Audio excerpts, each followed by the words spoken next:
Autorretrato, la reivindicación del artista. Una de las costumbres que se impuso en el Renacimiento y el Barroco fue que el artista se autorretratara dentro de un gran cuadro para reafirmar su autoría, pero también como forma de ser conocido. Sofonis Panguisola es la artista que más autorretratos ha realizado a lo largo de la historia de la pintura, seguida de cerca por Alberto Durero y Rembrandt. Según los expertos, los primeros autorretratos de los que se tiene conocimiento datan del Antiguo Egipto, alrededor del año 1300 a.C., puesto que ya hubo un escultor de nombre Bach que esculpió su retrato sobre piedra. Durante la Edad Media hubo arquitectos de catedrales góticas que firmaron sus obras con pequeños autorretratos esculpidos en sitios semiescondidos de la arquitectura. En pintura, el autorretrato en el románico, cuando se daba, tendía hacia la estilización y el simbolismo, aunque ya en el gótico se fueron convirtiendo en representaciones más fieles al original. Pero será en el Renacimiento cuando el autorretrato va a irrumpir con fuerza. En este periodo el arte se elevó a alturas desconocidas hasta entonces. Va a significar un nuevo estado en la consideración de la profesión de pintor, de su nivel intelectual y de su lugar en la escala social. Esto hizo común la práctica de autorretrato, ya que va a representar en el Renacimiento y el Barroco la autoafirmación del artista y de su arte. Hasta ese momento solo Dios y más tarde la monarquía, alto clero y aristocracia podían ser protagonistas de las obras de arte. Al autorretratarse, los artistas se van a elevar a las más altas esferas, pero también elevan su profesión de oficio artesano a la categoría de arte. Igualmente era una forma de que se les conociera con el deseo seguramente de posteridad.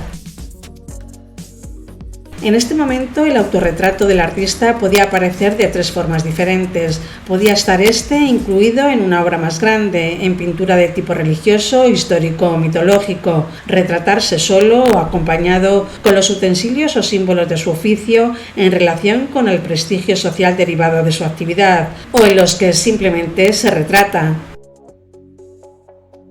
Con el autorretrato se transmitía una gran variedad de intenciones y mensajes. Una imagen podía representar la devoción, el reconocimiento de un pontífice, de un benefactor, de unos esposos, etc. Es decir, para dejar constancia visual de la apariencia y carácter de las personas. Por ello, los autorretratos son uno de los géneros más ricos y fascinantes de la historia de la pintura. El autorretrato evolucionó de forma significativa en el norte de Italia a finales del Renacimiento, según la tradición grecorromana de la que se hicieron eco los artistas de la época, puesto que el hombre era la obra más perfecta de Dios, pero se extendió rápidamente por toda Europa gracias al desarrollo del concepto humanista del individuo y la aparición de nuevas técnicas pictóricas, como la pintura al óleo de secado más lento que al fresco, lo que permite la realización con más detalle, consiguiendo más realismo y la perspectiva. Para muchos expertos, los flamencos Van Eyck y Van der Weyden son los pioneros en realizar los retratos y autorretratos ya no con una imagen idealizada, sino lo más fiel posible del personaje. El retrato pictórico del Renacimiento se basaba en un sutilísimo equilibrio entre la búsqueda del realismo y la capacidad de idealizar a los personajes mediante leves correcciones de los rasgos, la expresión, el porte y las ropas. Pero hasta al menos el siglo XVII son rarísimos los retratos realizados del natural. Para la elaboración, el artista se valía de realizar un dibujo del natural, lo más exacto y realista posible, que después era reinterpretado en la transposición en pintura. La práctica del autorretrato ha subsistido a lo largo de la historia de la pintura hasta la actualidad, tanto desde la perspectiva fisionómica, psicológica como artística, bien observándose frente a un espejo como prescindiendo de la realidad.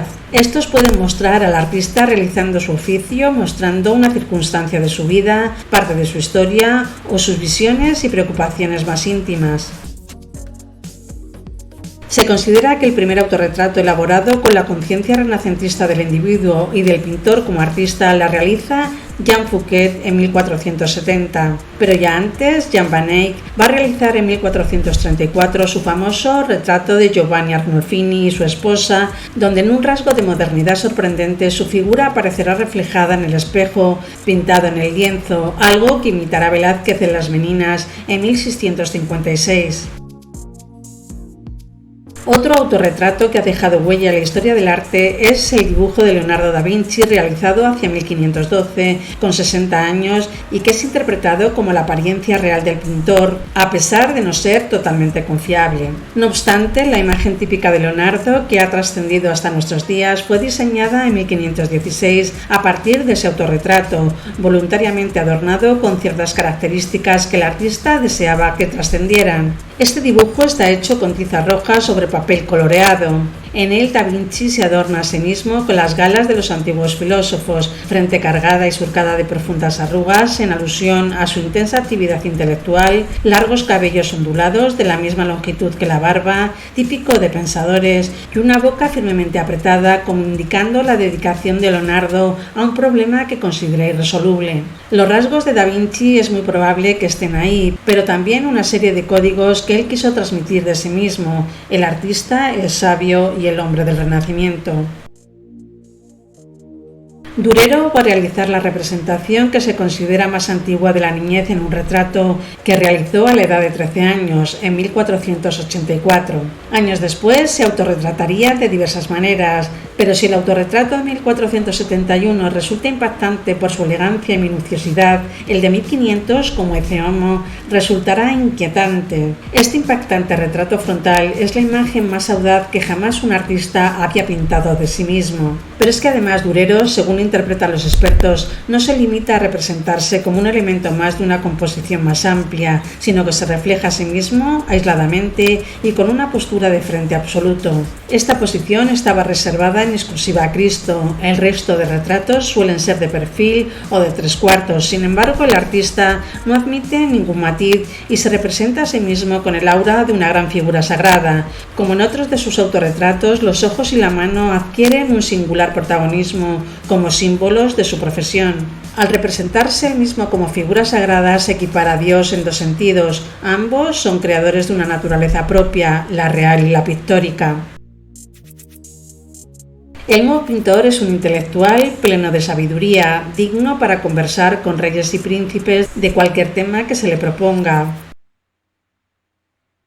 Otros primeros autorretratistas serían Berruguete, 1470, Botticelli, 1475, en su Adoración de los Magos, Antonello Messina, 1475, Filippo Lippi, 1480, Tintoretto, 1588 o Parmigianino. Este privilegio del autorretrato quedó, sin embargo, casi exclusivamente reducido a los hombres, apareciendo los primeros autorretratos femeninos en el Renacimiento. Al igual que ocurre con los autorretratos masculinos, este género artístico servía de carta de presentación de las artistas para sus clientes, que podrían juzgar así la destreza, estilo y parecido. Les permitía además elegir con qué imagen querrían pasar a la posteridad, aunque estas artistas rara vez utilizaban la técnica del espejo para autorretratarse, por considerarla un símbolo negativo de la vanidad femenina. Está comúnmente aceptado que una de las primeras autorrepresentaciones de una artista femenina fue el autorretrato de Katharina van Hemesen en 1548. Pero muchas han sido las mujeres artistas que han trabajado este género, entre ellas las primeras Lavinia Fontana, Sophonis van Wissola, Artemisia Gentileschi, Elisabeth Vigée-Lebrun o Adelaide Leville-Guiard.